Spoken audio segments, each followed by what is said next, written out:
না কয়েকটা উপকরণ দিয়ে যে এত সুন্দর একটা টিফিন হয় সেটা না দেখলেই অবাক হয়ে যাবেন। নমস্কার বন্ধুরা, কাজল ভিলেজ কিচেনে সকলকে স্বাগত জানাই। রোজকার মতো আজও রান্নাঘরে চলে এলাম। আজকের রেসিপি প্রথম থেকে লাস্ট পর্যন্ত দেখতে থাকুন, আশা করছি ভীষণ ভালো লাগবে। তো চলুন তাহলে শুরু করা যাক। এটা করার জন্য আমি এখানে একটা কড়া গরম হতে বসিয়ে দিয়েছি। কড়ার মধ্যে দিয়ে দেব 2 চামচের মতো সাদা তেল। দিয়ে দিলাম তেল। তেলটা এখানে বেশ গরম হয়ে গেছে। একটু কড়ার চারিদিকে এইভাবে একটু ছিটিয়ে দেব। এখানে আমি চিকেন নিয়েছি, চিকেনটাকে বেশ ছোট ছোট করে কেটে নিয়েছি। কেটে নেওয়া চিকেনটা আমি সমস্তটাই এর মধ্যে দিয়ে দেব। চিকেনটাকে দিয়ে হালকা একটু নাড়াচাড়া করে নেব। চিকেনটাকে 1 মিনিট মতো একটু সাদা তেলে ভাজা করে নিলাম। এবারে এতে কিছু উপকরণ দিয়ে দেবো আমি। যেমন দেব, এখানে আমি একটু বাঁধাকপি কেটে নিয়েছি। তোমরা চাইলে এখানে গাজর দিতে পারো, তোমরা তোমাদের পছন্দ মতো সবজি এখানে ব্যবহার করতে পারো। এবারে বাঁধাকপিটাকে দিয়েও চিকেনের সঙ্গে খুব ভালো করে মিশিয়ে নেব। মেশানোর পরে এখানে আমি আগে থেকে একটা পেঁয়াজকে এইভাবে ডুমো ডুমো মানে ছোট্ট ছোট করে কেটে রেখেছি। কাঁচা পাকা লঙ্কা নিয়েছি, এখানে একটা আমি টমেটোকে ছোট্ট করে কেটে নিয়েছি। এই উপকরণগুলো এর মধ্যে দিয়ে দেবো।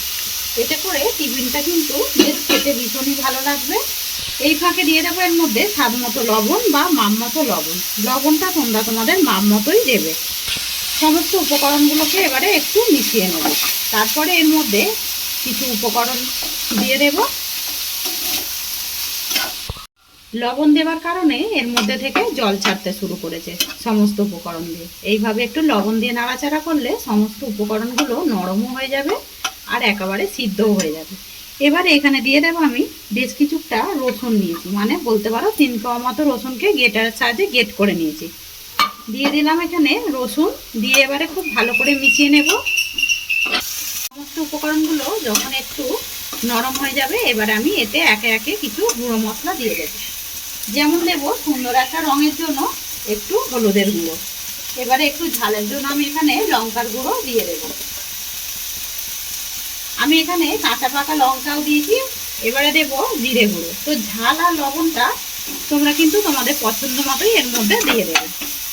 সমস্ত উপকরণগুলো আবারও একটু মিশিয়ে নেব। সমস্ত উপকরণগুলোকে খুব ভালো করে একটু মিশিয়ে নিলাম। এবারে এটাকে ঢাকা দিয়ে দেব একটু গ্যাসটাকে আস্তে রেখে। এখানে আমি একটা বাটি নিয়েছি আর একটা ডিম নিয়েছি। এই টিফিনটাতে একটা ডিমই লাগবে। ভেঙে একটা বাটির মধ্যে দিয়ে দিলাম ডিমটা। এবারে এর মধ্যে দিয়ে দেবো অল্প একটু গোলমরিচ গুঁড়ো, যাতে করে টেস্টটা কিন্তু বেশ ভালো আসে। আর দেব একটু লবণ, মানে স্বাদ মতো দিয়ে দিলাম লবণ। দিয়ে খুব ভালো করে দুটো উপকরণকে মিশিয়ে নিতে হবে ডিমের সঙ্গে।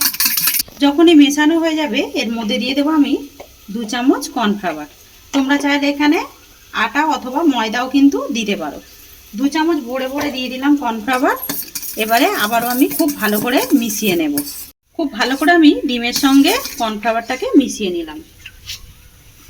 এখানে আগে থেকে আমি একটু পাতলা করে আলুগুলোকে কেটে একটু লবণ দিয়ে হালকা করে একটু সিদ্ধ করে রেখেছি, বলতে পারো ভাপিয়ে রেখেছি। একদম এইভাবে কিন্তু বেশ ভালো সিদ্ধ হয়ে গেছে। আর দেখুন কতটা পাতলা করে কেটেছি, পেছনে কিন্তু আঙুলটা দেখা যাচ্ছে। এইভাবেই একটু পাতলা করে কেটে নিতে হবে। এবারে ভাপিয়ে রাখা আলুটাকে আমি এর মধ্যে দিয়ে দেবো, যাতে করে না কাঁচা থাকে। তাই জন্য একটু হালকা লবণ দিয়ে আমি ভাপিয়ে নিয়েছি। সমস্ত আলুটাকেই দিয়ে দেব। দিয়ে খুব ভালো করে একটু মিশিয়ে নেব। খুব হালকা হাতে এটা মেশাতে হবে। তো উপকরণগুলো আলুর সঙ্গে মিশিয়ে নিয়েছি। অপরদিকে পুরটা বেশ ঢাকা দিয়ে দিয়েছিলাম, একদম হালকাভাবে একদম হয়ে গেছে। এইভাবে একটু চটপটা যদি টিফিনটা হয় সন্ধ্যায়, তাহলে কিন্তু একদম ছোট থেকে বড় সবাইরই কিন্তু পছন্দের হয়। পুরটাকে এবার একটা জায়গার মধ্যে ঢেলে নেব। তো পুরটাকে একটা প্লেটের মধ্যে ঢেলে নিলাম। এবারে অপর দিকে আমি কড়াটাকে ধুয়ে আবারও পরিষ্কার করে বসিয়ে দিয়েছি। ওর মধ্যে হালকা একটু তেল ব্রাশ করে দিয়েছি, যাতে করে এখনও কিন্তু গ্যাসটাকে জ্বালানো হয়নি।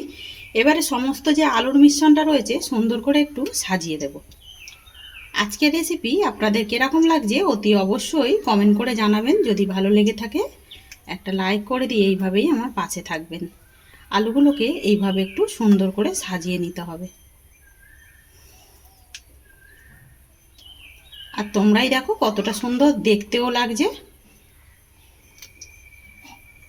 সুন্দর করে আমি এইভাবে একটু সাজিয়ে নিয়েছি। এবারে যেই পুরটা রেডি করেছিলাম এই পুরটাকে একটা চামচে করে ঠিক মাঝ বরাবর দিয়ে দেব। আর কতটা দেখতে সুন্দর লাগছে সেটা কিন্তু দেখতেই পাচ্ছেন। এইভাবে যদি সন্ধ্যা টিফিনটা করি তাতে কিন্তু সবাই একেবারে চমকে যাবে, আর কিভাবে করেছি সেটা কিন্তু জিজ্ঞাসা করবে। সামান্য কয়েকটা উপকরণ দিয়েই আমরা কিন্তু এটা রেডি করেছি। আর আমি তো এর মধ্যে চিকেন দিচ্ছি, তোমরা চাইলে এইটা কিন্তু একটা ডিমের পুরো করে নিতে পারো, একটু ঝুড়ো করে নেবে ডিমটাকে। একইভাবে একটু সবজি দিয়ে যদি তরকারি করে যদি এরকম মাছ বরাবর দিয়ে দাও, বাচ্চারা কিন্তু বেশ ভালোভাবেই পছন্দ করবে। সুন্দর করে মাঝখানে বেশ পুরটাকে গুছিয়ে সাজিয়ে দিলাম। আবারও যেই আলুটা রয়েছে মাখানো সেইটাও কিন্তু এই ওপর থেকে এইভাবে ঠিক ঢাকা দিয়ে দেব। দেখুন কতটা সুন্দরভাবে হচ্ছে।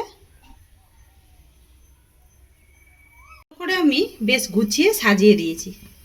এবার আমি এটাকে ঢাকা দিয়ে দেব 2 মিনিটের জন্য। আগে 2 মিনিট পর ফিরে এলাম। তো দেখুন একদম কিন্তু বেশ শুকিয়ে এসেছে। এটাকে কিন্তু এইভাবে নাড়ালে উঠে আসবে, যেহেতু ডিম আর কর্নফ্লাওয়ার রয়েছে তাই জন্য। এবার আমি এটাকে উল্টে দেব। এবারে এইটাকে নিয়ে আমি এইভাবে, কতটা সুন্দর হয়েছে দেখুন। এবার আমি এইটাকে আবারও এর মধ্যে দিয়ে দেব। খুব সহজেই কিন্তু এটা আস্তে করতে হবে। এটাকে আমি বেশ আবারও উল্টে দিলাম।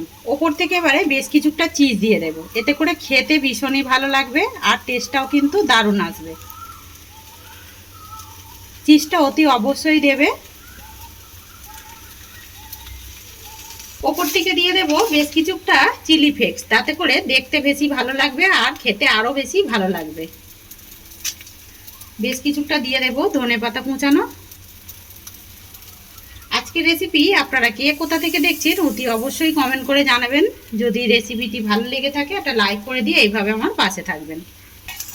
আবার আমি এটাকে 2 মিনিটের জন্য ঢাকা দিয়ে দেব। আবারও 2 মিনিট পর ফিরে এলাম। আর কতটা সুন্দরভাবে টিফিনটা কিন্তু রেডি হয়েছে দেখতেই পাচ্ছেন।